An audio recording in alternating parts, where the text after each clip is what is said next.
जी सदीक साजिद, आपके पास क्या इतला है? ये नून लीग अब ये शुबायत पर मबनी पॉलिटिक्स करेगी और शहबाज शरीफ साहब कैसे रिएक्ट करेंगे?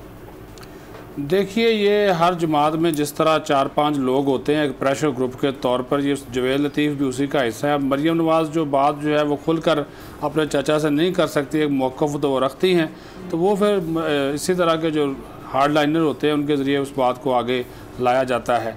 और ज़ाहिर है अभी जो शहबाज शरीफ जो कोशिश कर रहे हैं वो तो मुकम्मल तौर पर मफाहमत की कोशिश है, और हमज़ा शहबाज अब दूसरी तरफ एक दूसरी कोशिश कर रहे हैं कि बजट इजलास के मौका पर उन्होंने एक नया ये टारगेट सेट किया हुआ कि हम अपने नंबर्स अगर पूरे कर लें पंजाब में, तो फिर उन्होंने कहा कि हम अदम एतमाद की तरफ जाएं।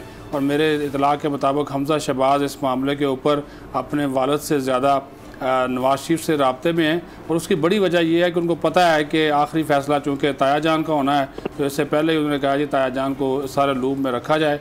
और अगर वो और ये सारा इसी सिलसिले में हो रहा है कि बजट के मौका पर हम जहाँ पर अपने MPs को इंगेज करें, वहाँ पर हम ये भी कोशिश करके देखें कि अगर हमारे पास नंबर्स पूरे होते हैं। ये बाज़ गश्त सुनाई दे रही है इन दिनों आजकल जो नून लीग की अंदरूनी सियासत है कि फिर उस्मान बुज़दार के ख़िलाफ़ अदम एतमाद की जो तहरीक है वो लाई जाए।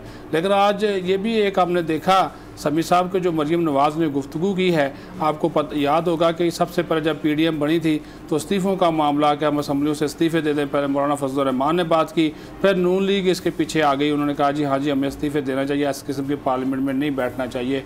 लेकिन आज एक टोटली तब्दील होता हुआ जो यू टर्न कह लें या उनके मौक़िफ़ में एक वाज़ेह तब्दीली हमने देखी। उन्होंने कहा, जब उनसे सवाल किया गया कि आज भी आप इस्तीफ़ों के मामले पे उसी मौक़िफ़ पे खड़ी हैं जहाँ पे PDM में जब PDM पूरी थी उस वक्त जो आपकी बात होती, तो उन्होंने कहा जी अब वो वाली सिचुएशन नहीं है। अगर हम इकट्ठे इस्तीफ़े ना दें, यानी कि तमाम PDM की जमातें इस्तीफ़े ना देती तो उसका फ़ायदा कुछ नहीं होना था, लिहाजा मुस्लिम लीग नून के अकेले इस्तीफ़े जो है वो तो वो बिल्कुल नहीं देंगे। और शाहिद खाकान अब्बासी भी कह चुके, तो ये तो इस्तीफ़ों वाला मामला है, ये तो सियासी मौत अपनी खुद ही मर चुका है। और अब मुस्लिम लीग नून को भी इस चीज़ का एहसास हो गया है कि शायद इतनी आगे जाकर और हम इस्तीफ़े देकर उस तरह की सियासत नहीं कर सकते जितनी पार्लियामेंट के अंदर बैठकर कर सकते हैं। और पार्लियामेंट के अंदर बैठने की बात तो ख़ुद जो है वो शहबाज शरीफ कर रहे हैं। परसों पार्लियामानी पार्टी का इजलास भी है कि बजट इजलास में क्या स्ट्रेटजी जो है वो। फिर एक सवाल है ना, फिर यहाँ पर सदीक साजिद एक सवाल पैदा होता है कि अगर इतना ज़्यादा अब जो तबादले हुए हैं FIA के और जहांगीर तरीन और उनके साथी, उनको एक बड़ा टफ जो है वो लेसन देने की तैयारियां हो रही हैं। और यहाँ पर हमारे कुछ एंकर ये भी बात कह रहे हैं कि मीडिया का सॉफ्टवेयर भी अपडेट होने वाला है और पता नहीं सुप्रीम कोर्ट में कोई पिटीशन आने वाली है और सारे मामला सीधे हो जाएंगे। तो फिर तहरीक इंसाफ के अंदर भी तो एक डिवाइड है ना, ये तरीन ग्रुप एक साइड पे होगा, तो वो कैसे अपना नंबर गेम पूरा करेंगे? कहीं से कोई क्या वो आज उम्मीद नून लीग वालों से है, स्प्लिंटर ग्रुप से, या कोई पीपल्स पार्टी वालों से है? वो उस आस उम्मीद की बुनियाद क्या है?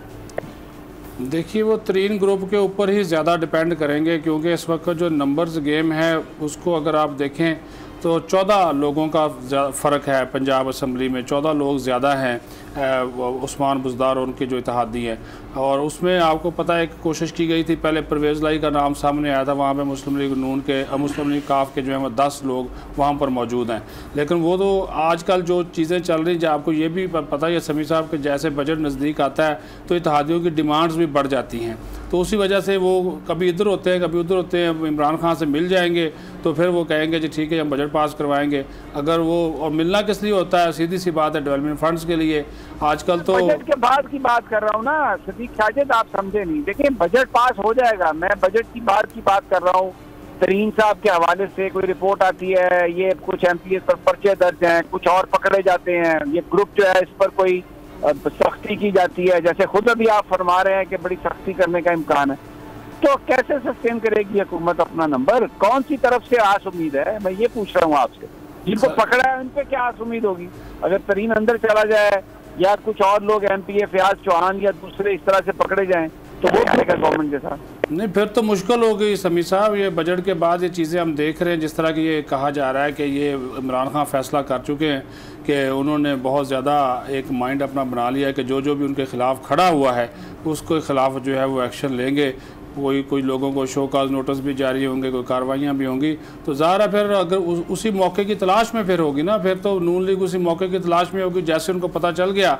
लेकिन बात फिर वही है कि मुस्लिम लीग नून इस चीज़ को भी देख रही है कि इस सारे सिनारियों में इस्टेब्लिशमेंट क्या उनकी सपोर्ट करती है ऐसी सूरत हाल में, या फिर वो न्यूट्रल रहती है। तो ये चीज़ें भी आजकल मुस्लिम लीग नून की जो मीटिंग्स हैं उसमें देखी जा रही हैं। लेकिन इस वक्त तक ये जो सिचुएशन है, बजट के बाद बहुत सारी जो चीज़ें हैं वो यकदम जो है वो तब्दील हो सकती हैं। अच्छा शाह साहब आपसे मेरा ये सवाल है कि जो MPAs ये MNAs जिन्होंने जहांगीर तरीन के साथ ये कहा मिलकर के वज़ीर-ए-आज़म साहब को उनका केस देखना चाहिए और इनके साथ ज्यादती हो रही है, क्या उसको ये समझना चाहिए वज़ीर-ए-आज़म साहब को कि वो लोग वज़ीर-ए-आज़म के खिलाफ खड़े हुए हैं? क्योंकि जहांगीर तरीन के खिलाफ जो कार्रवाई है, कोई इसमें तो कोई शक नहीं कि हुकूमत ने की है, लेकिन उसमें कुछ चार्जेस थे, चीजें कीमतों की महंगाई हुई, चीनी की कीमत बढ़ गई। वो कोई इमरान खान ने तो चीजें इनिशिएट नहीं की, वो तो जब कीमतें बढ़ी, शुगर का जिक्र आया तो उस पर इंक्वायरी हुई।